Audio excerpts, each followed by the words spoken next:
An ancient city, sacred to 3 different faiths. For Jews, the site of their first holy temple. For Christians, the scene of Jesus Christ's death and resurrection.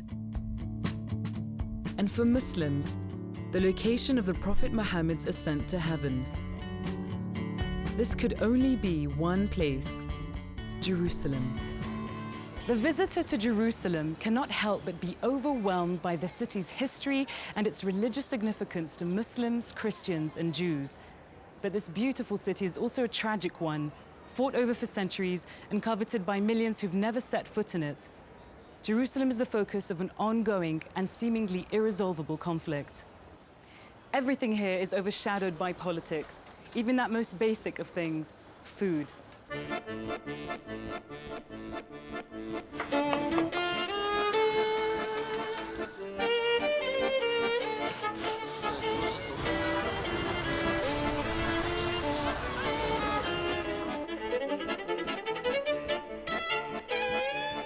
It may be at the heart of the Israeli-Palestinian conflict, but it's easy to be enthralled by the old city of Jerusalem, its bustling markets and vibrant street life. But inside its walls, tensions are never far from the surface. And history is a dimension of the present. You'll see here signs such as this commemorating the recent anniversary of the Six-Day War of 1967, when Israel gained control over all of Jerusalem, claiming to have reunited the ancient Jewish city. But there is little unity to be found in a city which Palestinian Arabs regard as their occupied capital. And in the struggle for the soul of this city, even food has its part. Food is an important marker of identity in all countries. What we eat expresses our history, culture, and values. But for the Palestinians, denied a state and with their national identity constantly undermined, food plays an even greater role in defining who they are.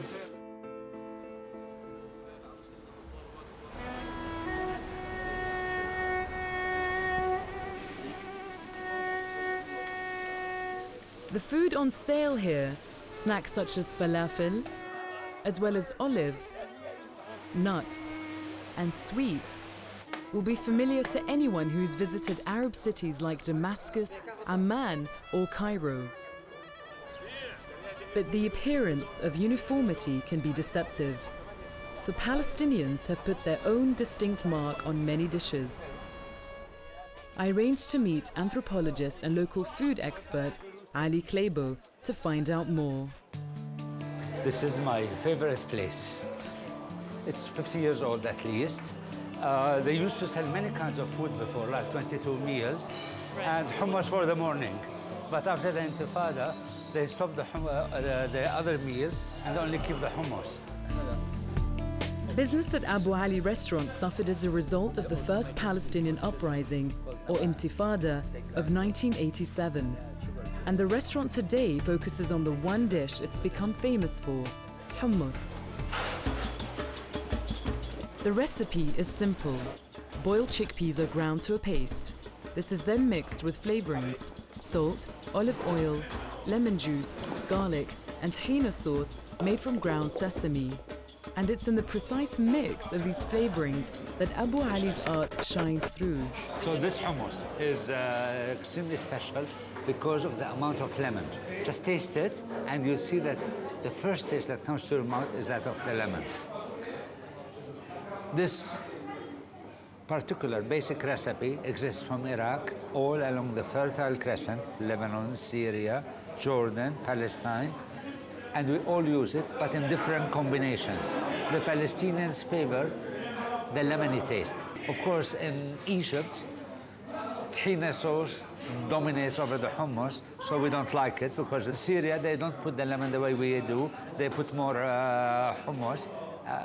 Different places, different countries have their own dialect. Across the city, Arab snacks are eaten not only by Palestinians, they've also become extremely popular amongst Israeli Jews, leading to claims that some dishes have been appropriated. The hummus has been taken over by the Israelis, favored, because I guess it doesn't threaten their laws of kashrut. It's chickpeas, it's tahina. It can mix it with any meal without ruining their dietary laws. This is one of Jerusalem's most popular hummus and falafel restaurants, but it's in predominantly Jewish West Jerusalem. Its intriguing name, from Gaza to Berlin, has a double meaning. It's located on the corner of Gaza and Berlin streets, but it also points to the fact that the food served here, like Israel itself, is somewhere between East and West. Restaurant worker Nir, an Israeli Jew, has no qualms about admitting the heritage of the food he serves. Like, there is no Israeli food. All our food is from like neighbors and people that came, immigration, Jewish immigration that came to Israel, and there are people that it's here. Nir rejects Palestinian claims that their traditional food has been appropriated by the Israelis. Nobody steals food from nobody because it's moved around. It's like combination on the same dish.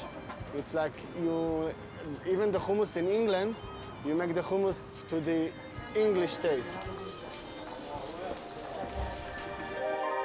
In a city in which over the centuries so much has been disputed and claimed by one side or another, it's perhaps no surprise to find that even food is a subject of contention. Everything here seems to be loaded with a symbolism and with a significance that many outsiders fail to fully appreciate. And food is no exception. So you have, for example, hummus, and to see them declare it as a national dish, it is so outrageous for us. It is as outrageous for us as to see the villages that are destroyed, the other villages that are left to fall apart and abandoned. There was one more Jerusalem delicacy which Ali Klebo wanted to show me before we parted. A special bread known as ka'ik. Ka'ik in Jerusalem, this is it. It has a very special shape. In Lebanon, it comes more like a crescent shape. And Jordan, it's different.